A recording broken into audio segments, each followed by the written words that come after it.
He is the 17th coach of the 17-time NBA champions. Brad Stevens introduced today as the new head coach in Boston. It was quite the rebuilding project ahead of him. He and the Celtics do share one common trait, though: winning, and winning big. Janine Edwards sat down with Stevens earlier today, moments after he was named head coach. How did the Celtics first approach you? What was that conversation like? What did they say? Well, it was a phone call, and it was, I think Danny probably nailed the date. It was sometime last week, and it was before the draft, so he had a lot going on, and it was just a simple, probably a feeler phone call, like, are you interested? And, you know, and yeah, it's the Boston Celtics. I mean, it's hard to say that you wouldn't be not only interested, but a little bit, you know, like, hey, I'm going to wreck my car, thinking about the fact that the Boston Celtics are calling and asking you to consider being their head coach. And it was a good conversation, but we left it kind of at, hey, we'll talk in a few days, and you know, talk a little bit before, you know, after and around the draft, because he had a lot going on, obviously, and so we picked up those conversations again this weekend after that. Was the NBA something that you had as one of your long-term goals, or was this just too good to pass up? Never had long-term goals. I know that sounds crazy. I never had like a desire to coach at a certain level. You know, there was a lot of my life I thought I'd like to learn the trade as well as I could and go back to the level I played, Division III, because I think basketball in its purest form is very similar at all different levels. But then the Butler job presented itself. One of the things that I believe is you do your job to the best of your ability and let everything else take care of itself.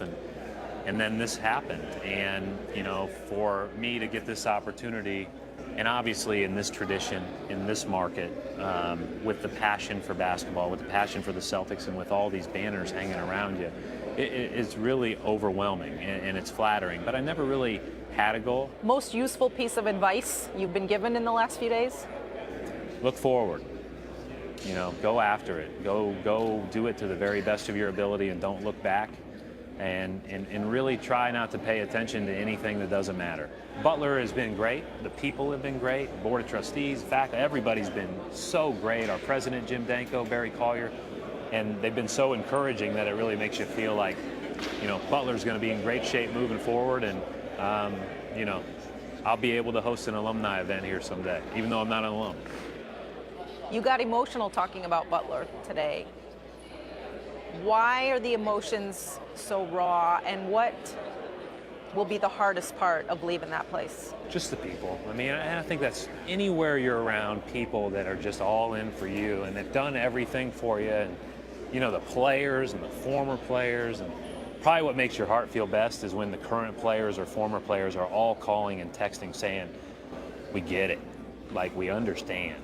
You know, and you know, everybody takes it a little bit differently, but the former players especially have a really broad view of that, and then the current players and their families have been terrific, and you know, they're first-rate people, and they also know that Butler is in great hands from a leadership perspective, and that leadership team will figure out the next right coach. And every time Butler's made a change, better things have happened, and you know, I'll be the first one there when they're cutting down the nets.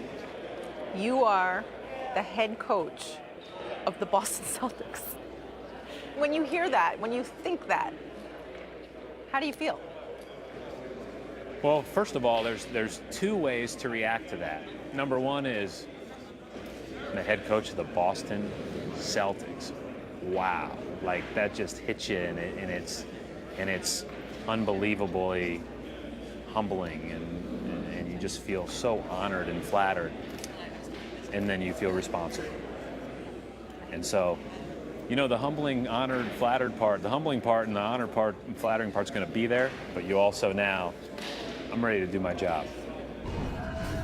And there is plenty of work to do. Good thing he's so eager. Here's what the new Celtics coach will walk into: Paul Pierce, Kevin Garnett gone, Rajon Rondo recovering from surgery for a torn ACL. They also have a lot of money committed to their current roster for the next 2 seasons, meaning in essence they can't really be free agency players until that's over, another couple years down the road. Although they'll be able to build through the draft, they've netted 9 first-round picks in the next 5 years.